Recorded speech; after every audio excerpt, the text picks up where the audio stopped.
कि जब मैं निर्बल होता हूं तब परमेश्वर की सामर्थ्य मुझ में सिद्ध होती है।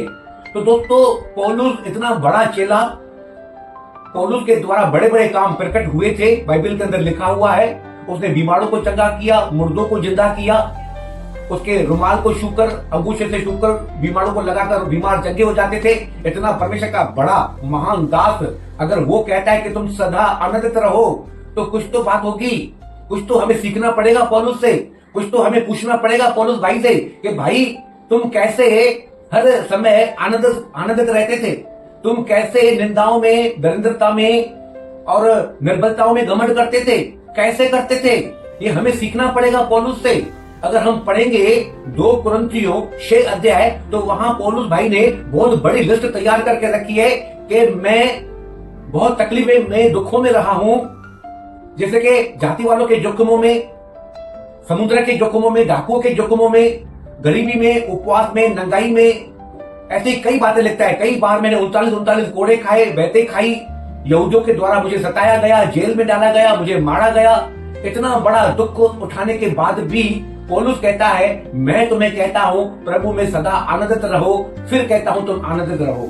तो ऐसी परिस्थितियों में पौलुस बोलता है, जिन परिस्थितियों में तुम आज चल रहे हो, तुमसे आनंद नहीं हो रहा है, लेकिन मैं इन बातों में रहकर भी सदा आनंद करता रहा हूं, इसलिए मैं तुमसे कहता हूं कि तुम भी सदा आनंदित रहो। लेकिन कैसे पॉसिबल है? कुछ तो हमें पौलुस भाई से सीखना पड़ेगा, कोई तो राज होगा, कोई तो सीक्रेट बात होगी।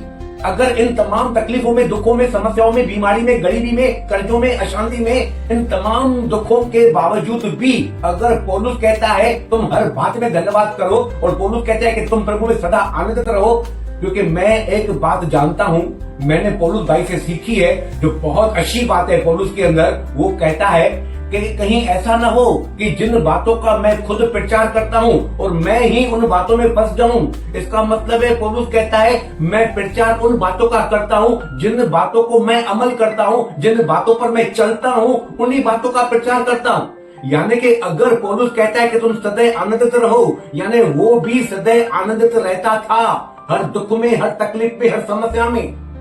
अगर वो कहता है कि तुम सदा प्रभु का धन्यवाद करते रहो, हर बात में धन्यवाद करते रहो, इसका मतलब है पौलुस भी हर बात में धन्यवाद करता था। तभी आपको और मुझे सिखाता है, हमें हिदायत देता है कि तुम भी कर सकते हो, आनंदित रह सकते हो। लेकिन कैसे?